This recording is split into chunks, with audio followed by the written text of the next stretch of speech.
Hi hello friends, കുറച്ച് ദിവസമായില്ലേ നമ്മൾ കണ്ടിട്ട്. എക്സാമൊക്കെ ആയിരുന്നു, അപ്പോൾ അതിൻ്റെ തിരക്കായിരുന്നു. ഇന്നലെ ലാസ്റ്റ് എക്സാം ആയിരുന്നു, അപ്പോൾ ഒരു വ്ളോഗ് എടുക്കാമെന്ന് വെച്ചു.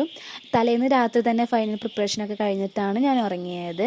രാവിലെ എണീച്ച് ബ്രേക്ക്ഫാസ്റ്റൊക്കെ കഴിഞ്ഞിട്ട് ഒരു മിഠായി എടുത്ത് കഴിച്ചു.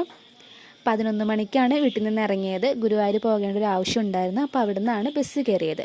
തൃശ്ശൂർ ചിന്മയ കോളേജ് വെച്ചായിരുന്നു എക്സാം, CA ഇൻ്ററിൻ്റെ.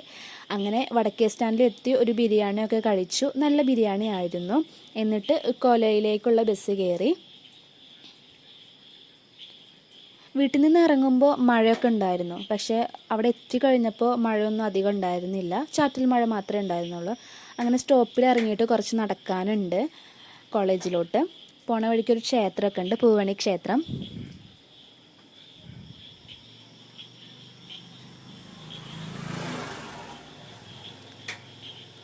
ചിന്മയ സ്കൂളൊക്കെ കഴിഞ്ഞിട്ടാണ് കോളേജ്. അവിടെ കിൻഡർ ഗാർഡനൊക്കെ ഉണ്ട്.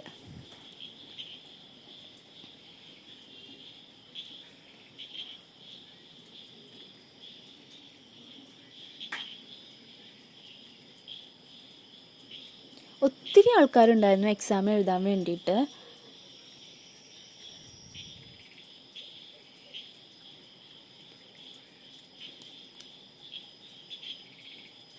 ഇതാണ് ഞാൻ നേരത്തെ പറഞ്ഞ കിൻഡർ ഗാർഡൻ, ആമയുടെ ചുവട്ടിലായിട്ട് ഉള്ളത്. അങ്ങനെ എക്സാമൊക്കെ കഴിഞ്ഞ് തിരിച്ചു വരുമ്പോൾ നല്ല മഴയായിരുന്നു, നല്ല കാറ്റും ഉണ്ടായിരുന്നു. നമ്മളൊക്കെ പറന്നു പോകുന്ന രീതിയിലുള്ള മഴയും കാറ്റൊക്കെ ഉണ്ടായിരുന്നു. അങ്ങനെ അവിടെ നിന്ന് ബസ് കയറിയിട്ട് വടക്കേ സ്റ്റാൻഡിലെത്തി. എൻ്റെ ഒരു ഫ്രണ്ടിനെ കാണാനുണ്ടായിരുന്നു. അങ്ങനെ അവളൊക്കെ കണ്ട് സ്വപ്നയുടെ അവിടെ നിന്നാണ് നമ്മൾ ശക്തനിലോട്ട് ബസ് കയറിയത്. പോണ വഴിക്കൊരു കുളമൊക്കെ ഉണ്ടായിരുന്നു കേട്ടോ. അവിടെ നിന്ന് കുറച്ച് ഫോട്ടോസൊക്കെ എടുത്ത്. മഴ കുറവുണ്ടായിരുന്നു, അപ്പോൾ ചാറ്റൽ മഴ ഉള്ള കാരണം ആ മഴ കൊണ്ട് നടന്നു. നല്ല രസമല്ലേ മഴ കൊണ്ട് നടക്കാനായിട്ട്.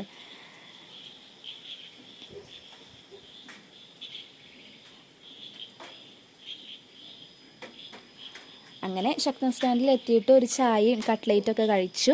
കുന്നംകുളം ബസ് കണ്ടപ്പോൾ അതിൽ കയറി. എന്നിട്ടൊരു എൻ്റെ പേരൊക്കെ എഴുതിയിട്ട് അങ്ങനെ ഇരിക്കുമായിരുന്നു. അപ്പോൾ ഡ്രൈവർ വന്നിട്ട് അത് മായ്ച്ച് കളഞ്ഞു ഗൈസ്. അപ്പോഴാണ് അറിഞ്ഞത് ആ ബസ് കുറച്ച് കഴിഞ്ഞിട്ടേ എടുക്കുള്ളൂ എന്ന്. അപ്പോൾ നമ്മൾ വേറെ ബസ്സിൽ കയറി. അപ്പോൾ നല്ല മഴയായിരുന്നു. അപ്പോൾ മഴയൊക്കെ ആസ്വദിച്ചിട്ട് അങ്ങനെ പോവുകയാണ്. അപ്പോൾ ഇത്രയേ ഉള്ളൂ. Bye bye.